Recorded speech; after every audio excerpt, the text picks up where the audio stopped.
আমরা সেই মানুষ যারা পাহাড়েরও বুক চিরে ফেলি। দেখো, এই পাথরও আমাদের দক্ষতার সামনে মাথা নত করে। আমাদের মতো শক্তিশালী আর কেউ নেই। আমরা পাহাড় কেটে রাজপ্রাসাদ বানাই। আমাদেরকে কে রুখতে পারে? আমাদের কে ক্ষতি করবে?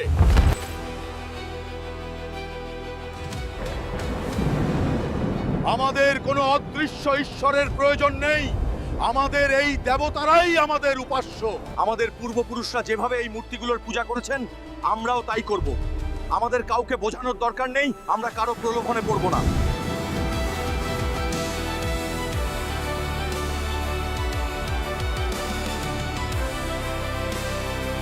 হে মানুষ, সকল আল্লাহরই ইবাদত করো, যিনি তোমাদের মাটি থেকে সৃষ্টি করেছেন এবং তোমাদের অসংখ্য নিয়ামতে ভূষিত করেছেন। আমরা তোমাকে নবী মানি না। যদি তুমি সত্যিই সত্যবাদী হও, তাহলে আমাদের একটা নিদর্শন দেখাও।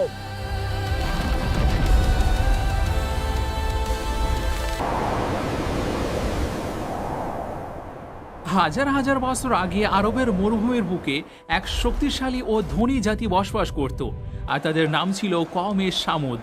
তারা উঁচু উঁচু পাহাড় কেটে তাদের প্রাসাদ বানাতো।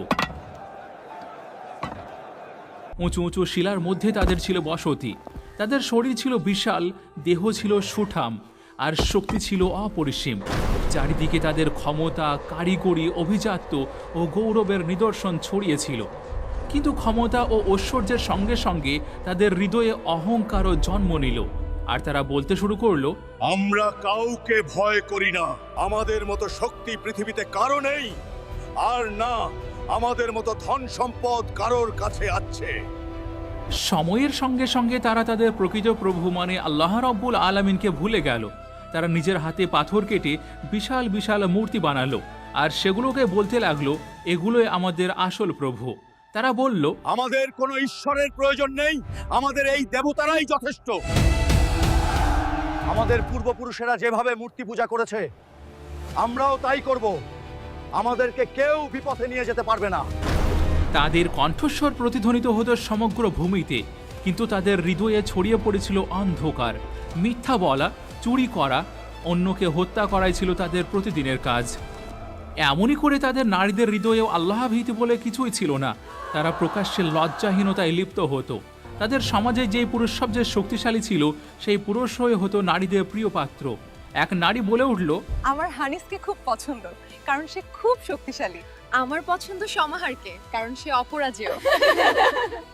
এক নারী ঘোষণা করলো যে তোমাদের মধ্যে যে বিজয় হবে, আমি তার সঙ্গেই বিবাহ করব। তারা নিজের মৃত্যুকে ভুলে গিয়েছিল, কিয়ামতের দিনকেও একেবারে ভুলে গিয়েছিল। ঠিক এমন এক সময়ে আল্লাহ রাব্বুল আলামিন এই বিপদগামী জাতির হিদায়াতের জন্য পাঠালেন এক নবী, হযরত সালেহ আলাইহিস সালামকে। তিনি সেই জাতিরই একজন ছিলেন, নেক ছিলেন, বুদ্ধিমান ছিলেন ও সত্যবাদী মানুষ ছিলেন। মানুষ তাকে প্রথম থেকেই চিনত এবং সম্মানও করত। তার জ্ঞান ও প্রজ্ঞার জন্যই সবাই তাকে শ্রদ্ধাও করত। লোকেরা বলতো, হে সালেহ, আপনি তো খুব সৎ মানুষ, আপনি খুব বিশ্বাসযোগ্য ব্যক্তি, আপনি অত্যন্ত বুদ্ধিমান।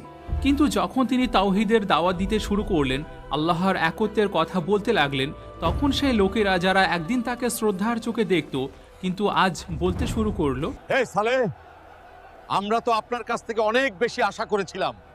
আমরা ভাবতাম আপনি অনেক বুদ্ধিমান একজন মানুষ। হে সালেহ, আমরা তো আপনার কাছ থেকে অনেক বেশি আশা করেছিলাম। আমরা ভাবতাম আপনি অনেক বুদ্ধিমান একজন মানুষ। এইভাবে শুরু হয়েছিল কওমে সামুদের পতনের কাহিনী।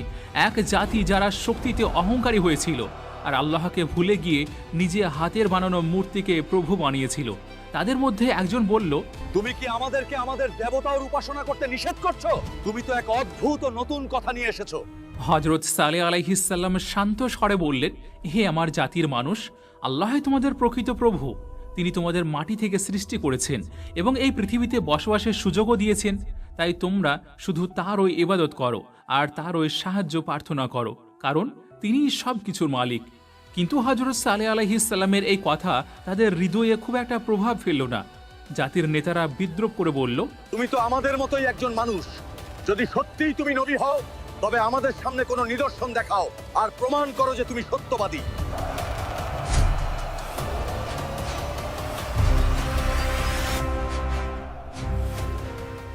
হযরত সালেহ আলাইহিস সালাম বললেন, হে আমার জাতির মানুষেরা, যদি আমি তোমাদের চাওয়া নিদর্শন দেখিয়ে দিই তবে কি তোমরা ঈমান আনবে, আল্লাহর পথে ফিরে আসবে? এরপর তাদের সর্দাররা বলল, যদি তুমি সত্যিই নবী হও তবে এই পাহাড়ের ভেতর থেকে একটি জীবন্ত উটনি বের করে দেখাও, এমন একটি উটনি যা সুস্থ, শক্তিশালী এবং আল্লাহর ক্ষমতার নিদর্শন থাকবে। চারিদিক নিস্তব্ধ হয়ে গেল।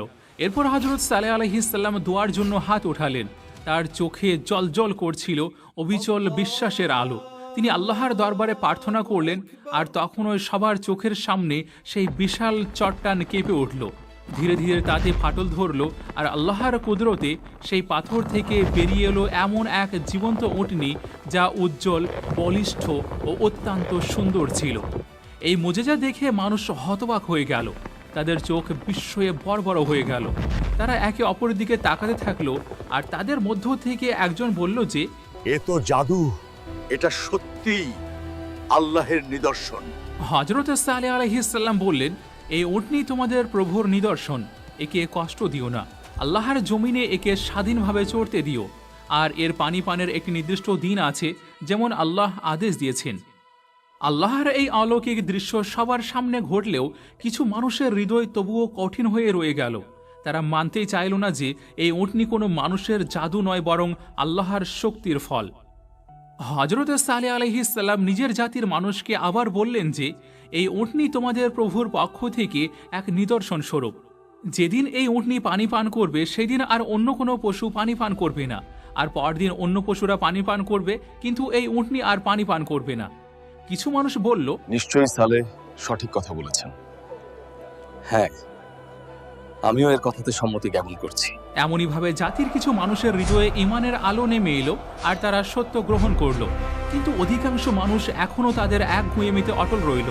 তাদের অন্তরে অহংকার, ঈর্ষা ও জেদ আরও বেড়ে গেল। তারা বলল যে, না না, আমি এখনো মানি না, এটা জাদু ছাড়া আর কিছুই নয়। হযরত সালেহ আলাইহিস সালাম বারবার সতর্ক করলেন, হে আমার জাতি, এই উটনি আল্লাহর আমানত, এর প্রতি বিদ্বেষ পোষণ করো না, এর ক্ষতি করো না। যদি তোমরা এর উপর হাত তোলো তাহলে আল্লাহর শাস্তি তোমাদের উপর নেমে আসবে।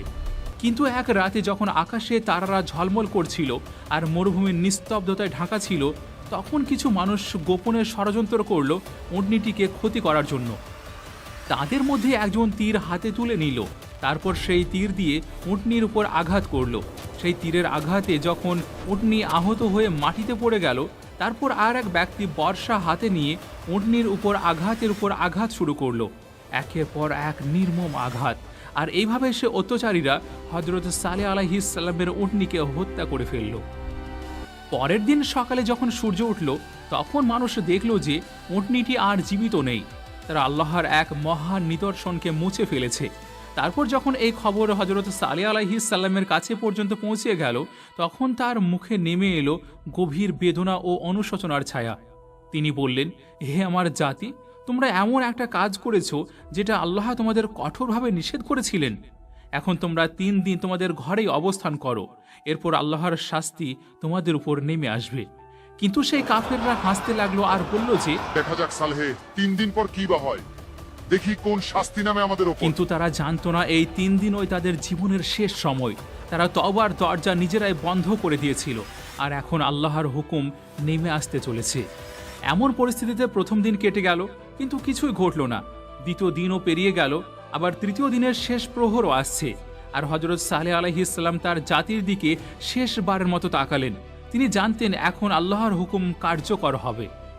যে সামুদ জাতি একসময় পাহাড় কেটে প্রাসাদ বানাতো, যাদের শক্তি ছিল অতুলনীয়, আজ তারা ধ্বংসের মুখে। হযরত সালেহ আলাইহিস সালাম বললেন, হে আমার জাতির মানুষেরা, ওহ, যদি তোমরা আমার কথাকে মেনে নিতে, যদি তোমরা আল্লাহর নিদর্শনকে মুছে না দিতে, যদি তোমরা তোমাদের গুনাহ থেকে তওবা করতে।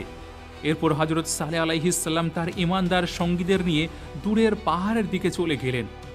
আর তখনই নেমে এলো আল্লাহর শাস্তি। প্রথমে এক প্রচণ্ড গর্জন, এক এমন ভয়াবহ আওয়াজ যা আকাশ ও জমিনকে কাঁপিয়ে দিল। প্রতিটি দেওয়াল কেঁপে উঠল।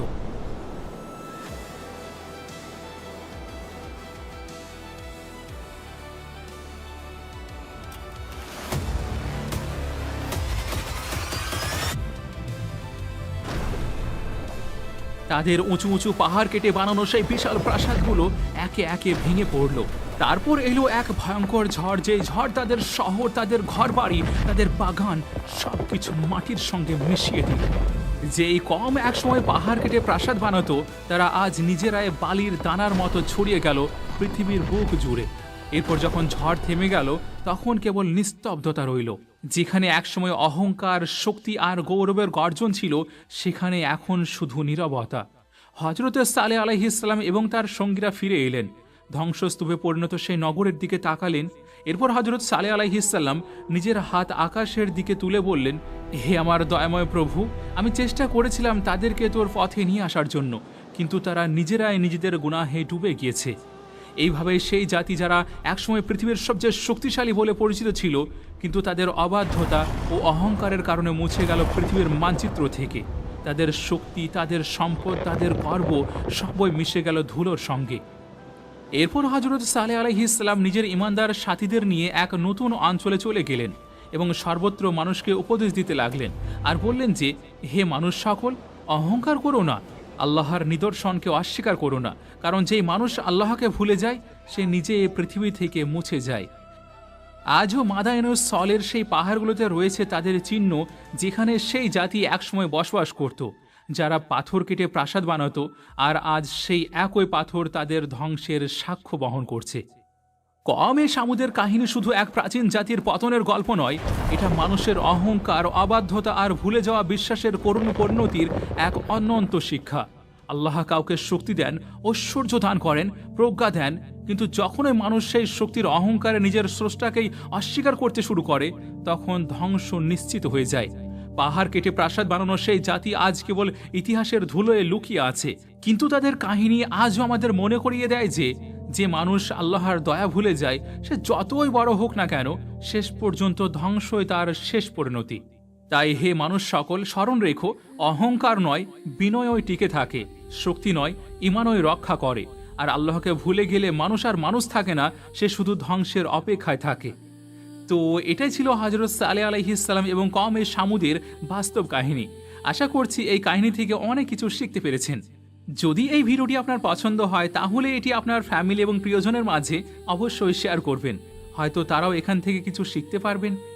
আমাদের এর পরবর্তী পর্বে আমরা আরও এক নবীর জাতির কাহিনী নিয়ে আসবো ইনশাআল্লাহ। ততক্ষণ পর্যন্ত আপনারা আমাদের সঙ্গে জুড়ে থাকুন।